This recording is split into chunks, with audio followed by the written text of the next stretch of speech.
começando mais um episódio do Pausa com Café. E você, como eu sempre faço aqui, sempre repito, mas é muito importante pra gente que você ainda que não nos segue, seja nas redes sociais, seja no Instagram ou no YouTube, comece a nos seguir aí. Está passando aí no GC, como que você faz nas nossas redes sociais, desde ali do Instagram, como também no YouTube. E no YouTube é muito importante pra gente que você siga ali, né? Se inscreva no nosso canal e coloque ali o sininho, porque daí depois vai chegar para você ali sempre que tiver aí um novo vídeo, né? Um novo entrevistado vai chegar para você.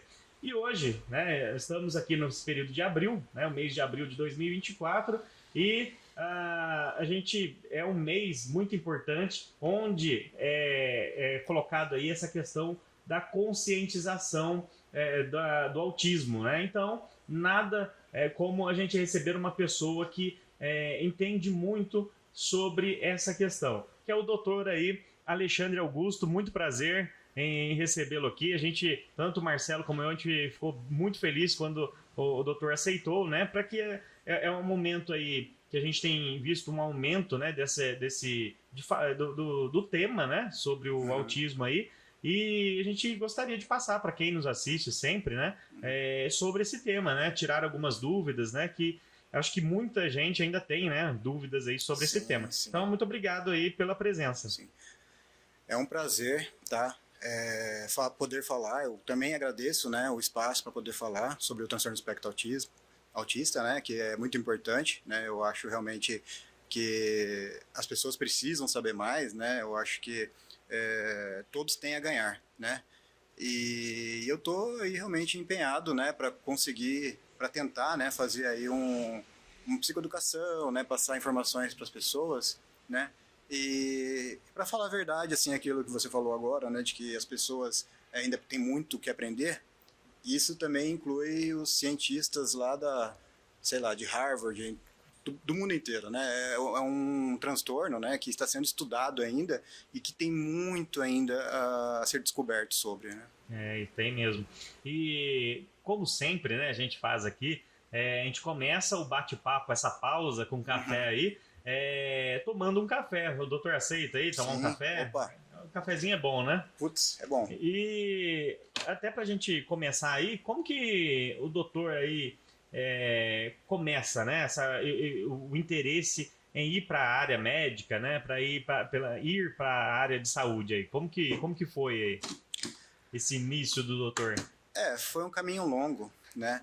E eu sempre fiquei curioso, né, a respeito do comportamento humano, né, das questões humanas, né? Sempre fui muito atraído, né, por filmes, né, que passavam sobre pessoas, né, com algum transtorno mental, né? Realmente eu ficava muito curioso para aprender, perguntava para as pessoas, né? E conforme as pessoas me respondiam, eu ficava mais curioso ainda, né, de buscar mais conhecimento, né?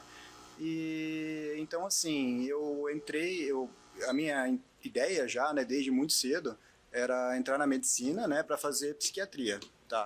Na época, eu ainda não tinha essa ideia, né, de me direcionar mais para o transtorno do espectro autista, né? Café. Isso realmente aconteceu do ano passado para cá, tá? Sim. Mas a psiquiatria, né, estudar o comportamento humano, né, os transtornos mentais é uma coisa que me chama muita atenção desde muito cedo, acho que desde o início da adolescência, assim.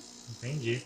E por que decidiu trabalhar nessa área específica, né, que é chamado de TEA, é isso? Isso, né, que é o transtorno do espectro autista, né? Certo. Olha, bom, um dos motivos, né, que me fez procurar a área assim relacionada à saúde mental, né, que realmente eu percebi assim na minha própria família, né, alguns comportamentos assim diferentes, né. Eu vou falar mais, na verdade, tem outros, né, mas eu vou falar mais especificamente do meu pai, né, que me chamava muita atenção, assim, me incomodava, na verdade, né, o fato dele ser uma pessoa muito isolada, né, não ter o trato social, não ter muitos interesses, né, interesses muito restritos, aquela coisa assim de da questão do trato social o mais característico, né? Por exemplo, de rir na hora errada, né? Ou então não captar o que as pessoas falaram e não rir, né? Evitar o contato, né? Final de semana, assim, às vezes meu pai ele dava uma desaparecida, mas assim a gente sabia que ele realmente parecia que ele precisava do espaço dele que era necessário, né? Na verdade não tinha essa clareza toda, né? Mas assim hoje em dia eu percebo. E honestamente, assim, mesmo depois de ter feito a psiquiatria, né, realmente eu fiquei ainda sem entender, né? E o ano passado, né, eu mesmo recebi o diagnóstico de TEA, tá? Doutor, então, Pois também... Pois é. A gente fala TEA, né? TEA. Então, o doutor tem também... Isso, eu fui diagnosticado, isso. Entendi. E para mim realmente foi muito bom, né? Porque eu também sempre tive muita dificuldade assim com o trato social, com a interação social, começar e manter conversas, né? Necessidade mesmo de ficar isolado, né? Eu sempre tive muitas dessas características, né? De não entender muitas vezes o que as pessoas estavam querendo passar, o que era do ambiente, né? O que era necessário pro contexto social, né?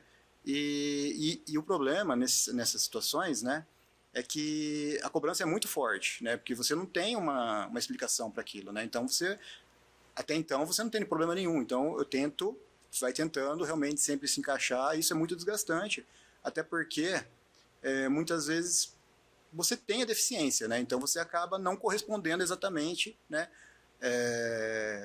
o que se espera, né.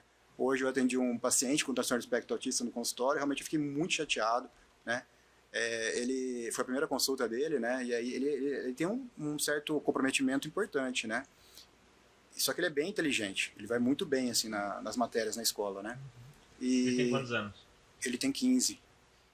E assim, ele fez uma brincadeirinha com o professor e o professor expulsou ele da sala e mandou ele para a diretoria. Só que ele ficou tão desconcertado que ele foi para casa, e chegou em casa ele começou a se arranhar todo, né? Nossa.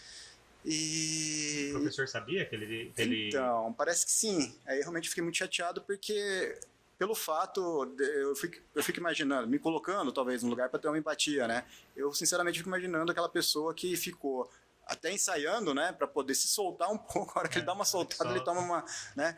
Então, é muito complicado isso, tá? Assim, na vida do transtorno espectro autista, das pessoas portadoras, né? É uma situação em que a gente tem que realmente... É difícil para os dois lados. Mas eu acho que até não dá para classificar, claro, né? sim. Acho que mais para o adolescente ali. Mas a gente tem que pensar também que eu não sei se essa criança, esse adolescente, ele era identificado na sala de aula. Nem sei se pode isso, né? Mas assim, deveria. As outras pessoas da sala de aula, porque o que eu penso aí agora, falando aqui, está até fora do nosso... Sim, já estamos saindo fora já. Mas e o legal é isso, né? Esse bate-papo nosso. Mas muitas vezes o professor ele teve que fazer algo, né? Tá sem açúcar. Tá. Mas o professor ele teve que fazer algo, dependendo da brincadeira, ele teve que fazer algo para não virar depois uma bagunça na sala de aula, mas se toda a sala sabe que ele tem, né, o transtorno, tudo, se a sala toda sabe, não precisava de ter punido ele, né, dependendo da brincadeira, né, acho que talvez chamar os pais ou tentar conversar com um adolescente. Então, assim, tinha que ser realmente analisado, né, para ver até onde a sala de aula sabe desse caso dele, porque se souber, aí eu acho que vai muito do professor ali, né, tentar ali contornar e entender a situação. Sim, né? Eu concordo, né, é que nesse caso, realmente, era uma aula para as pessoas assim que se destacam na matemática, né? Uhum. Então só tinha ele e mais 4 pessoas, que eram amigas deles, assim, porque são pessoas, inclusive, que têm características parecidas com ele, né? E realmente, assim, pelo que ele me contou, foi uma coisa, assim, muito inocente que daria para ser relevado tranquilamente, né? Na verdade, para mim, foi até um pouco sem sentido a maneira como o professor se sentiu ofendido, né? E assim, eu sempre levo em consideração, uma vez um advogado falou para mim, né, que sempre quando você escuta uma história de conflito, você pode saber que existe no mínimo 3 versões, né? A de uma parte, a da outra e a verdadeira. Sim. Então eu sempre tomo muito cuidado, assim, quando alguém vai me contar um conflito, de não ficar realmente já comprando ali, julgando a outra pessoa. né? Tem que ir com calma. Mas nesse caso, realmente, assim, foi muito convincente. Me pareceu que houve aí um excesso, sabe? Um excesso que foi, além de ter sido um excesso, foi prejudicial para ele, né? Então, realmente, eu acho que aí teve uma pisada na bola, tá? Mas eu concordo com você que não é fácil, não é fácil o manejo. Tem os dois lados aí, mas realmente eu acho que as pessoas ainda não estão preparadas, acredito eu. Não, não. Mas a gente tem que começar a se preparar. Já passou da hora já. Vamos começar, né? Pelo menos é o que eu penso. Até por isso que a gente resolveu aqui, né, nesse mês aí, que é comemorado no dia 2 de abril, dia do meu aniversário. Dia do seu aniversário, parabéns. Só data importante, né? Mas a gente resolveu aí trazer, né? Porque a gente sabe que realmente é algo que a gente precisa aí. O mexedorzinho tá aqui. Valeu. E o que é exatamente esse transtorno, transtorno aspecto... Do espectro autista. O que seria isso? O que a medicina, o que vocês falam sobre esse transtorno? O que seria? Tá. Olha, no início, né,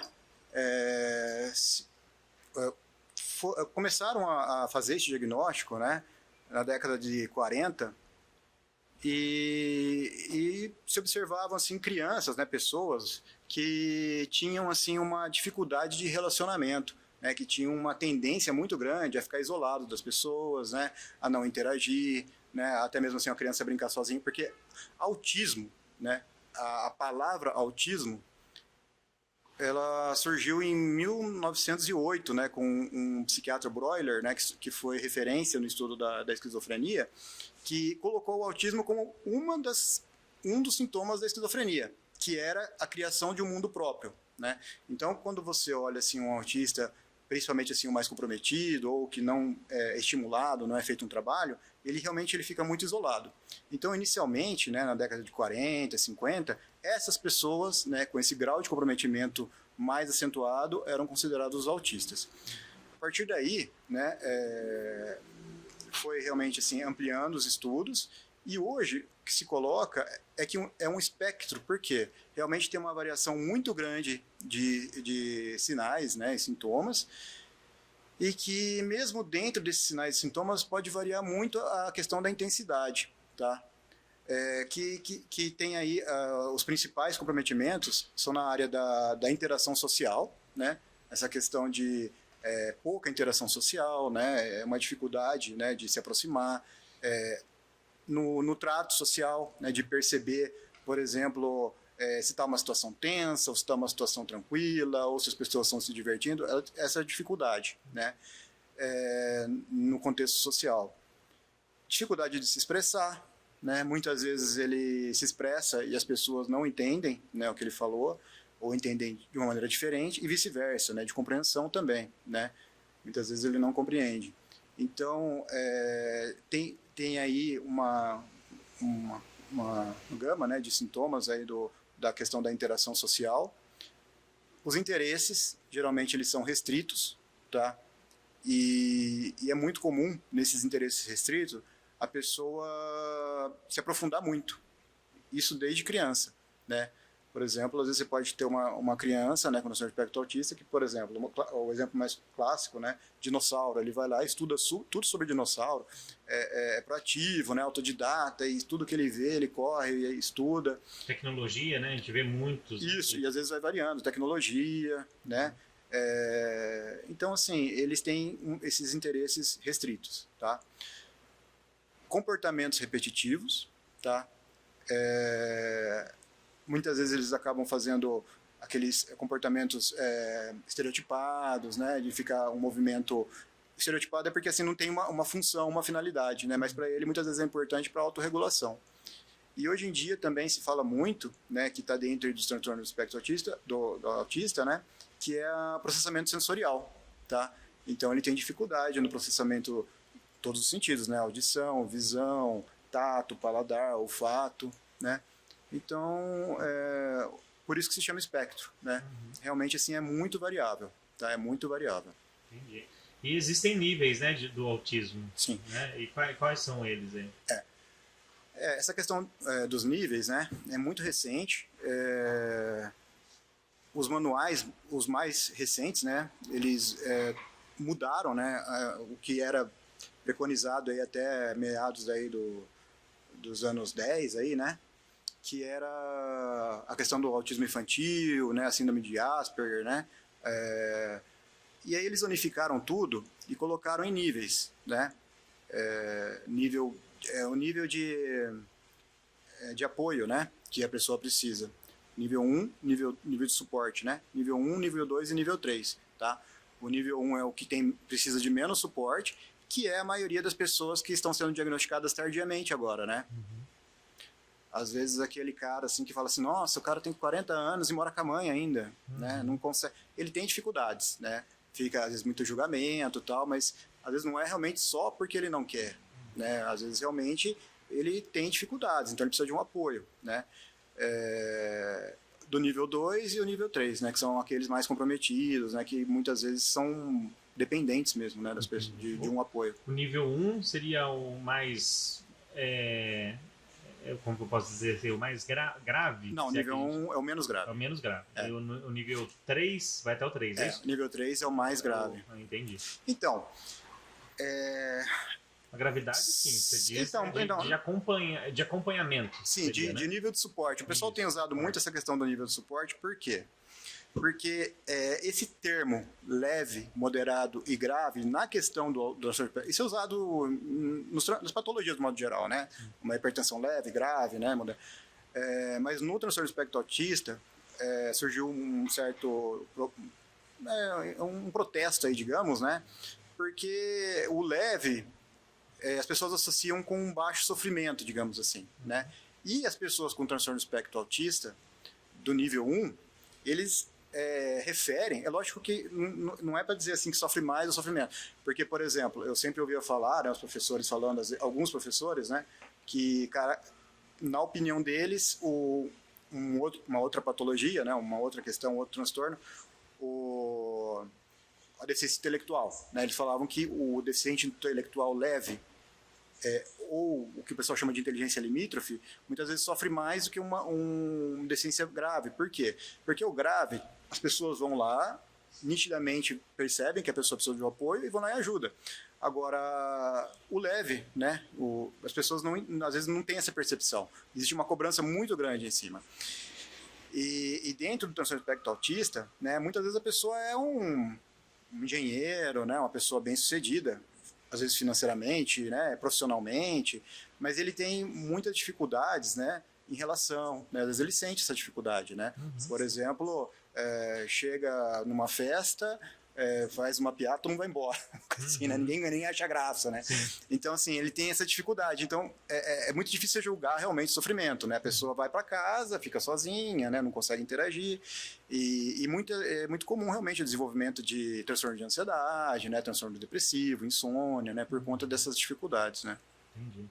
E quais são os sintomas, se é que a gente pode dizer assim, quando a pessoa descobre, para descobrir se a pessoa tem autismo mesmo, né, que tem o TEA, né, que é da forma que fala atualmente. Quais são os sintomas aí que a gente consegue identificar? O doutor até citou aí já, né? Questões repetitivas. Isso tudo, é um leque bem amplo, viu? Bem amplo. Que passa por essa questão da interação social, né? Geralmente é início precoce, mas logicamente você vai detectar quanto mais realmente comprometido for, né? Você consegue diagnosticar mais precocemente. Dependendo do ambiente em que a pessoa se encontra também, né? Você consegue detectar mais precocemente, mas é um leque bem variável, né? Então, por exemplo, na criança, brincar sozinha, né? Brincar de uma maneira atípica, né, ela não usa aquela norma, né? Ela pode pegar, por exemplo, um aviãozinho e brincar que aquilo lá é uma carroça, alguma coisa. Ela não brinca conforme as normas ali, né? Entendi. O que tá. Brincar sozinha, não dividir brinquedos, né? Às vezes tem um apego mais importante, assim, com objetos, tá? Simetria, enfileirar coisas, né? Como pessoas fazer um trenzinho, né? Às vezes tem brincadeiras assim de girar, né? Que mais? Tem uma questão que é parecido, né? Que é andar que é parecido, não, que é comum, né? Que é andar na ponta do pé, tá? não se sabe exatamente o porquê, mas assim, anda na ponta do pé. Não olhar nos olhos, né? Isso também é uma coisa que na sociedade é vista é mal vista, né? Assim, e realmente, né? Quando uma pessoa às vezes ela está aprontando, digamos assim, né? Está devendo, alguma coisa assim, ela realmente evita o contato visual. Mas não é o mesmo motivo que o transtorno do espectro autista. Ele realmente tem essa dificuldade. É uma questão de processamento cerebral. E muitas vezes é uma timidez também que a pessoa tem. Timidez é uma dificuldade mesmo, né? Então, não assim, tem nada a ver, a timidez não tem nada a ver com a pessoa ser mau caráter, né? Sim, ou ter também pode ser por outros motivos, sim, com certeza. Tá? Mas, inclusive, eu vou comentar isso no final. Para encerrar, eu vou fazer um comentário aí. Deixar um recado. O TEA, geralmente a pessoa com o TEA, ele tem essa dificuldade, você percebe que é incômodo. E muitas vezes você percebe que ele luta mesmo. E aí cria, né, quando eu falei lá do sofrimento, né, às vezes uma pessoa que tem um nível 1 de suporte, que aí a gente pode pensar já em exemplificar o que o pessoal chama assim de máscara social, né? Quer dizer, a pessoa tem dificuldade, mas como isso é uma coisa bem vista, digamos assim, na sociedade, né? Ele acaba forçando, né? Então, assim, é só um exemplo de muitas coisas que a pessoa acaba fazendo que não é fácil para ela, é desgastante, é cansativo, né? Que mais, né? Porque assim, isso na criança. Tem vários, né? Tem vários, né? Realmente é toda essa gama de problemas no relacionamento social, né? No comportamento, nos interesses, né? Que são restritos, repetitivos. Quer dizer, no questão do comportamento, gosta muito de rotina, repetição, tá? Eu atendi um casal, né? Que eles estão fazendo uma investigação no menino de 6 anos. E aí, pô, assim, é complicado, né? Porque, assim, ele acorda todos os dias 6 horas. Chega no sábado, 6 horas, ele vai, vamos acordar, gente, o que vocês estão fazendo aí? Chega no domingo, vamos acordar, porque todo dia acorda 6 horas. Então, assim, ele precisa daquela rotina, né? Sim, Então, ele tem esse apego, né, no comportamento repetitivo, tá? E, assim, quanto mais cedo os pais aceitarem essa situação, né, e procurar desenvolver a criança, procurar ajuda, isso aí faz toda a diferença, né, para a criança ali, né, pensando numa... Sim. De um modo geral, na saúde, isso é praticamente uma regra, né? Se tiver alguma exceção nisso, é uma exceção que confirma a regra. Que quanto mais cedo você diagnosticar, né, melhor o prognóstico, né? Isso é uma regra geral. Por quê? Por exemplo, a questão que eu estava falando, só para dar um exemplo, né, na questão da sensibilidade tátil, na hipersensibilidade, a pessoa que não se sente incomodada com toque, não consegue colocar uma blusa, uma camisa, sei lá, de fibra, né, alguma coisa que não é confortável, né? Esse trabalho, se tem estudos, né, que mostra que geralmente consegue fazer aquela modificação no cérebro, né, para ele realmente, no sistema nervoso, para ele realmente tolerar melhor isso, até os 18, 19 anos, né? Mas não tem idade para diagnosticar Não, mas quanto antes, realmente melhor. Sempre você pode fazer um trabalho em cima, né, mas quanto antes melhor. Isso de um modo geral, né? As questões das dificuldades de interação social, habilidades sociais, né? Tudo isso dá para treinar com a pessoa. E também, assim, o diagnóstico, na maioria das pessoas com transtorno do espectro autista, realmente a sensação, assim, é de ter tirado um piano das costas, né? Que é esse peso de ficar tentando colocar uma máscara, né? Para não ser julgado, né? De uma pessoa antipática, antissocial, né? Já vi. Vem de tudo, né? De tudo. Para falar a verdade, assim, essa questão da pessoa ser mais assim afastada das pessoas e, por exemplo, não gostar do toque, já vi as pessoas viajar lá para Saturno e falar que a pessoa é antissocial, traços de psicopata, alguma coisa assim, sabe? Porque não tem sentimento pelas pessoas. Então, assim, é realmente assim um alívio, né, na maioria das pessoas. E por que o doutor acha que está sendo falado tanto agora do autismo? Agora a gente tem, né, e eu acho que é até bom, né, que tenha mesmo um mês que o pessoal fala um pouco mais, né, sobre conscientização, sobre essa conscientização, tudo. Mas por que o doutor acha que tem se falado tanto no TEA? Olha, tem algumas hipóteses, né? Uma delas é que eu percebo, né, que as pessoas assim envolvidas com familiares, amigos, né, de pessoas com transtorno do espectro autista, eles realmente são mais brigadores assim pelos direitos, sabe? Parece que existe uma empatia. O autista, né, já foi chamado de anjo azul, né? Olha só. Anjo azul. Então, Por quê? na minha opinião, é mais por uma questão das pessoas, né, que ficam mobilizadas, né, pela situação da outra, né, que coloca esse apelido, vamos dizer assim, né, de anjo azul. Mas o que eu percebo é que realmente as pessoas brigam pelo autista, né? Então acho que um dos motivos é esse, né? A gente sabe que no Brasil, né, principalmente, os direitos não são tão garantidos, né? E muitas vezes as pessoas conseguem que seus direitos sejam respeitados com brigas assim individuais, mas de um modo geral eles não são respeitados. E por um motivo, né, que eu acho bom, realmente os autistas estão envolvidos assim com um movimento mais consolidado, assim, de conquistar e realmente ter respeitado, né, os direitos, tá? Esse eu acho que é um dos motivos. Porque isso, né, dentro dessa luta, entra o quê? A inclusão, né? Então as pessoas se sentem obrigadas a estudar, por exemplo. Você força, você briga para que uma pessoa seja incluída na escola, não fique excluída da escola. Isso já mobiliza muita coisa, né? Que seja incluída na universidade, ou no trabalho, ou sei lá, na sociedade de modo geral, né? E isso acaba movimentando, né, discussões, né? Forçam as pessoas, inclusive, até a ter conhecimento sobre, né? Então, eu acho que esse é um dos motivos. Tem muito estudo que ampliou o leque, né? Ampliou muito aí os critérios de diagnóstico. E inevitavelmente aumentou muito a quantidade, né, de pessoas. Em 2000, o autismo, a prevalência aí de autismo, era de 1 para cada 150. Hoje, já está se falando aí de 1 para 36. Ou seja, provavelmente na escola do seu filho, na sala dele, né, vai ter um. Ou, vai ter. Né, a chance é grande. Sim, com certeza. E já existe algum estudo que mostra o porquê do autismo? Não, ainda está... Do que é? Essa talvez seja a parte, né, quando eu falei que os cientistas ainda têm muito o que aprender, entra muito nessa questão aí da causa, né? Hoje em dia se sabe que tem um componente genético importantíssimo, né?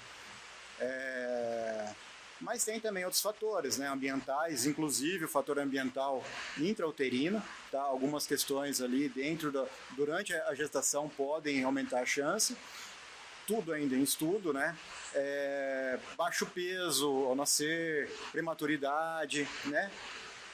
Hoje em dia tem se falado muito pouco sobre a questão ambiental, né? Porque isso foi muito polêmico no passado, né? Até a década de 60 aí, não se sabia absolutamente nada e houve muita especulação a respeito, por exemplo, da posição da mãe, né, do tratamento, né, foi criado até um termo aí que realmente é muito... Você imagina, a mãe já tem um filho autista, aí de repente vai alguém lá e fala assim, ele é autista porque é a mãe geladeira, né, porque a mãe tem esse comportamento. Imagina, né, a responsabilidade, a culpa, né, que a pessoa sente. Então, tem se falado muito pouco, mas os estudos agora mostram realmente que tem esse componente genético, né, que está relacionado com modificações, principalmente nas conexões cerebrais. Muitas vezes, as áreas, né, do cérebro que são responsáveis por determinada função funcionam perfeitamente. O problema muitas vezes está na conexão entre elas, né? Então muitas vezes é falha na formação dessas conexões. Entendi. E o que o doutor pensa a respeito aí da inclusão das pessoas com TEA? Olha, eu sou totalmente a favor, né? Totalmente a favor. Eu só fico um pouco preocupado porque, assim, não é não é uma coisa simples, nem um pouco, né? Eu acho que é um trabalho, um grande desafio, né? Que tem que ser trabalhado com muita seriedade e muito pé no chão, e muito aos poucos, né? realmente vai ser uma briga. E o que eu vejo, né, essa questão, por exemplo, de leis, decretos, né, as pessoas muito empolgadas, né, eu fico um pouco preocupado se isso não é assim, só uma questão assim, de se promover, né, ou se realmente essa lei vai garantir de verdade ali na prática os direitos, né, da população geral, não só de um ou outro que briga e consegue, né? Então eu vejo que muitas vezes tem uma empolgação que eu entendo como uma coisa um pouco que não é tão simples assim, né? Então eu sou totalmente a favor, mas eu acho que tem que ser feito um trabalho árduo, desafiador e contínuo e a curto prazo com certeza não é, né? No mínimo é médio e longo prazo. Entendi. E é verdade que o autista, ou como que é TEA, né? TEA. Eu sempre esqueço aí. Mas é verdade que eles não gostam de barulho, som alto, né? Tem isso mesmo? Tem, alguns tem, né? Nem todos. Porque até tem leis agora aqui em algumas cidades, até que no final do ano, rojão, essas coisas, sim, né? Sim. Então tem isso mesmo. Tem. Porque algumas pessoas com transtorno de espectro autista, ele pode ter alterações no processamento sensorial, né? E isso, na verdade, não é só do som, tá? Pode ser dos 5 sentidos, pode ser de luz também, né? Pode ser do tato também, né? Se você pegar uma pessoa que tem uma hipersensibilidade tátil, dar um abraço, ele vai ficar suportando até o momento ali, mas uma hora que realmente vai incomodar um pouco mais, né? Então pode ter sim, tanto auditivo como em outros aspectos também, em outros sinais, né? E quando tem uma sobrecarga, pode gerar uma crise até, tá?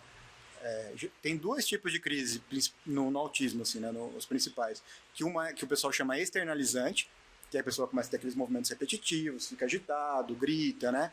E tem hoje eu tenho um paciente que o predomínio dele era internalizante, né? Que ele fica assim, angustiado, né? Fica paralisado, não consegue responder, né? Ele fica muito angustiado, mas ele como se ele fosse um apagão, assim, né? Ele fica por causa de uma sobrecarga, que pode ser sensorial, por exemplo, barulho, mas pode ser também emocional, pode ser cognitiva, né? Mas existe, sim, um grande grupo de pessoas com TEA que tem essa dificuldade com barulho muito alto, assim. Entendi. E o autista, ele pode, não tem restrição nenhuma com a questão de alimentos, tudo, ele pode comer de tudo. Beber. A princípio, sim, né? Lógico. Você pode bebida alcoólica? Não há dúvida que... Pode. A bebida alcoólica sempre tem seu risco, né? Independente. Aí, assim, realmente vai ver, talvez aí a questão do risco com relação à bebida alcoólica seja meio que no caso a caso, né? Se a pessoa, por exemplo, já tiver uma predisposição genética, é perigoso, né? Se ele apresentar uma tendência a criar uma dependência, né? Você percebe, então é perigoso. Agora, vamos dizer assim, um uso social, digamos assim. Ele sai com a família, vai comer uma pizza e vão brindar com vinho. Né? Não é proibido, tá? Ele realmente pode. Não pode encher a cara. Né? Tem os riscos, né? Assim, e na verdade, assim, muitos transtornos do espectro autista, pessoas, né? Eles são muito certinhos. Tá? A maioria, acho que é capaz da família ter que insistir, não, toma brinda aí com a gente e tal, né? Ele vai, entendeu? Então, eu não vejo, assim, realmente como alguma coisa, assim, de alarme, tá?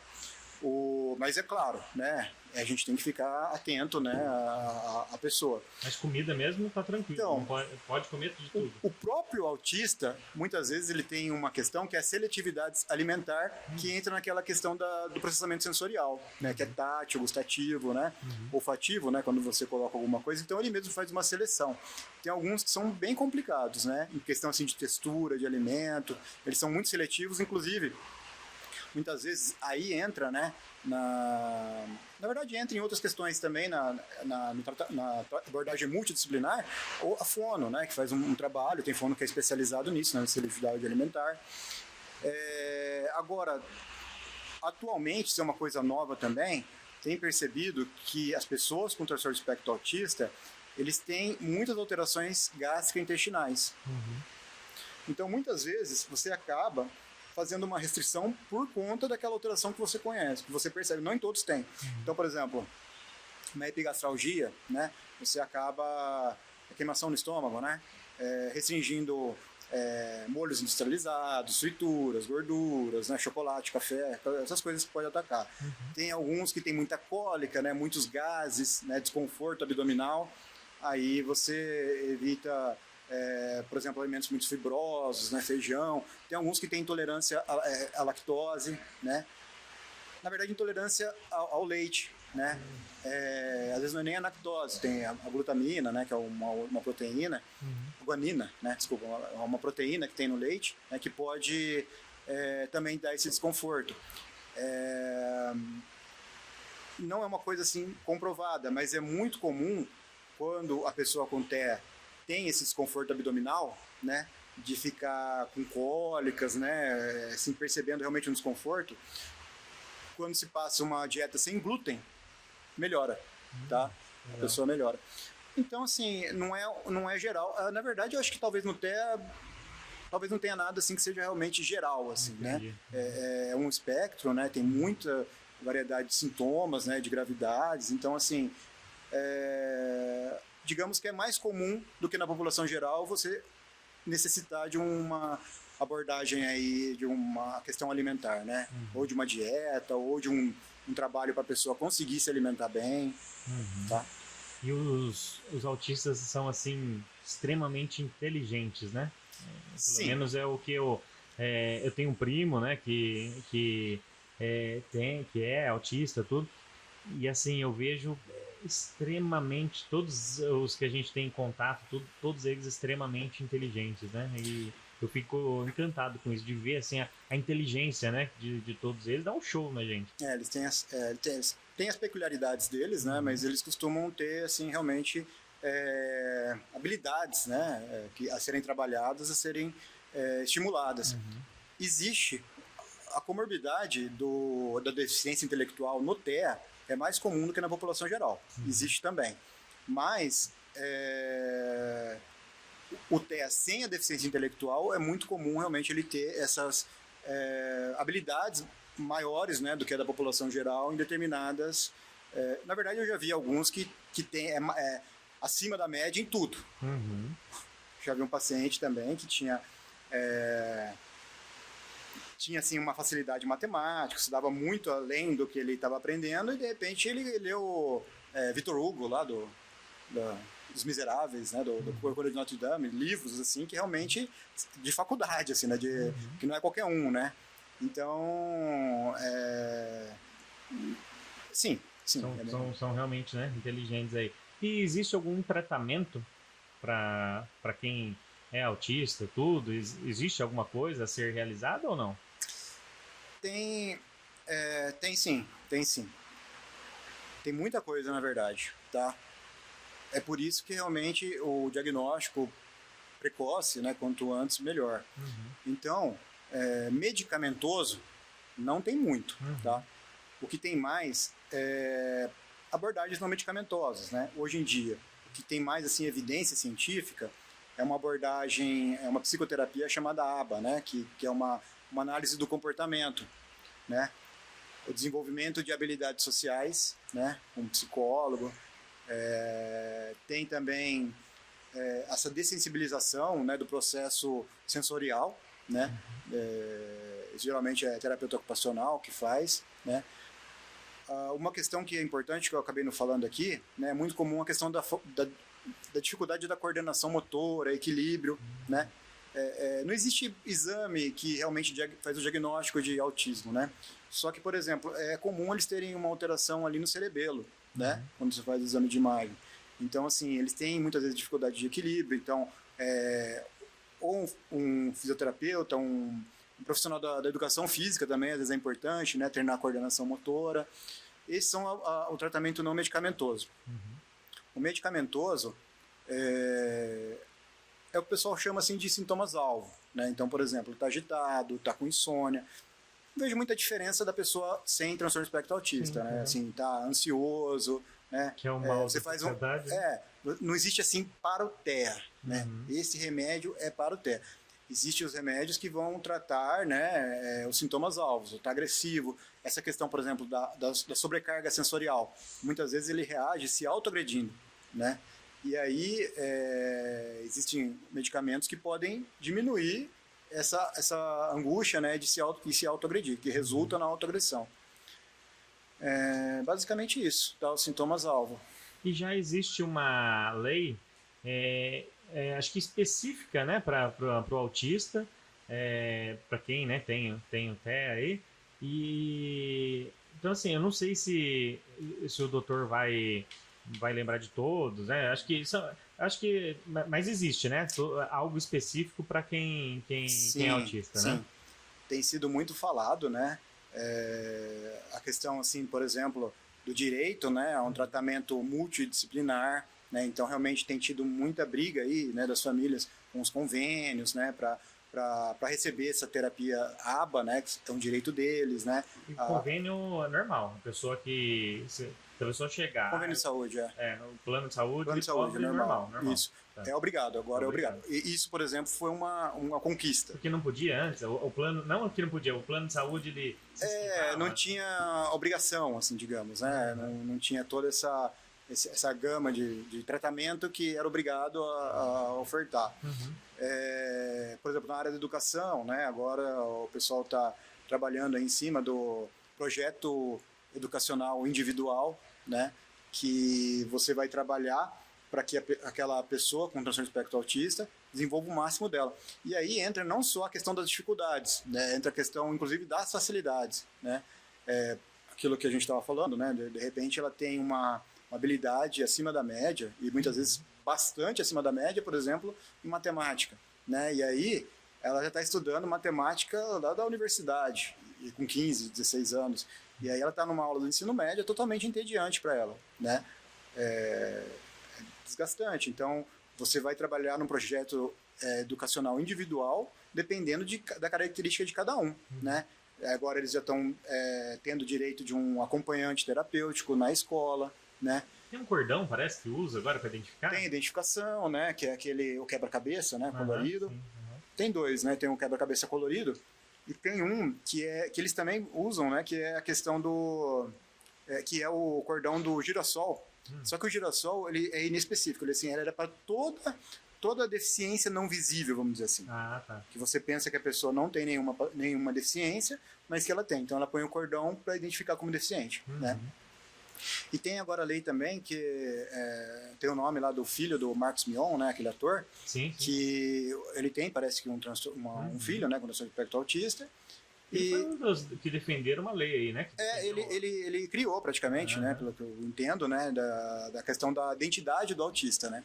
Que cria a identidade do autista. Então ele tem o direito até a identidade dele como portador de transtorno de espectro autista. Tem alguns direitos. O TEA, né, já pegou uma carona aí com... porque em 2013, se não me engano, ele foi incluído como uma deficiência. Né? Então, todos aqueles direitos que os deficientes têm, ele também tem. Né? Mas agora tem se trabalhado mais em cima assim, de direitos, né, para beneficiar o transtorno de espectro autista especificamente. Tá? Realmente eu não vou saber todos aqui. Perfeito, doutor. Muito obrigado. Nada. A gente agradece muito aí. Foram algumas perguntas, a gente não tem tempo, porque senão a gente ficaria aqui, né? Mais aí para saber, porque eu acho que é muito extenso, né? Esse assunto aí. Mas se o doutor, depois a gente vai colocar, né, no GC ali o contato, né, do doutor, das redes sociais, tudo, porque eu tenho certeza que vendo o podcast nosso, tudo, muita gente vai ter aí curiosidade, vai ter dúvidas, né? Que com certeza vai querer tirar. Poxa, viu que o filho está tendo, né, algumas questões assim, com certeza vai entrar em contato, né? Vai surgir aí algumas dúvidas e é uma oportunidade de entrar em contato com o doutor aí. Estou à disposição, é um prazer. Mas então, mais uma vez, obrigado, viu?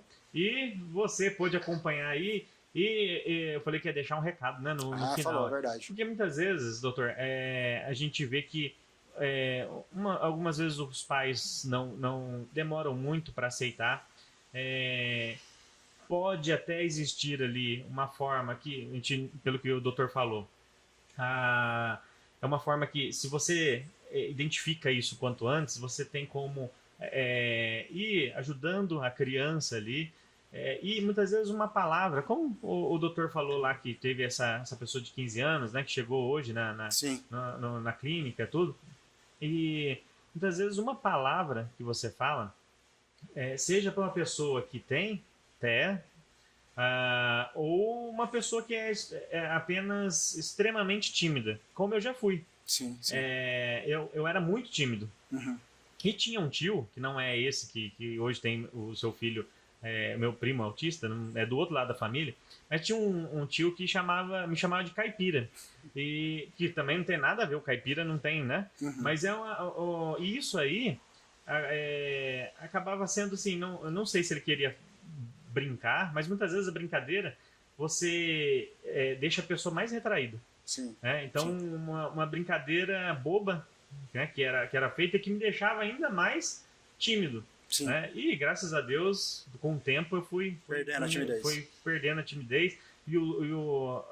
Até pela empresa, passei um tempo no quartel, tudo isso foi me ajudando muito, né, a me desenvolver. Ainda tem seus picos, né, de timidez ainda ali, mas a gente sabe ali que muitas vezes uma brincadeira, assim, uma palavra que você solta para uma criança, tudo, você pode deixar ela muito mal. Numa situação dessa, como o doutor falou, que no caso foi o professor, mas poderia ter sido qualquer outra pessoa, poderia ser o tio, que era igual no meu caso, poderia ser um pai, uma mãe, ou qualquer tipo de pessoa, né? Qualquer grau ali.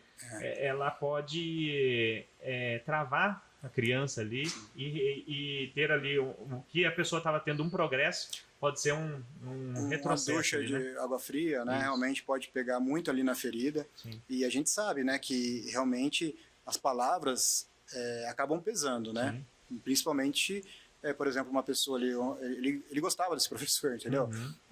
Por isso que ele foi embora também, por isso que teve tanto peso, Sim. né? Então, nessa dificuldade toda, né, de criar vínculo afetivo, social, realmente algumas coisas podem vir como um golpe bem, né? Como dizia a tia da minha ex-esposa, uma cacetada na moleira, né? Ela quer dizer que você perde até o rumo, né? Sim, com certeza. É isso mesmo. Então, fica aí o aviso, né? Então, vamos, acho que, tomar cuidado com o que a gente fala com uma criança, né? Seja uma criança ou adolescente, ou até para uma pessoa que tem até uma certa idade, às vezes a pessoa ela pode ter ali TEA, e a gente não sabe, e muitas vezes a pessoa somente é tímida, e a gente tem que aceitar.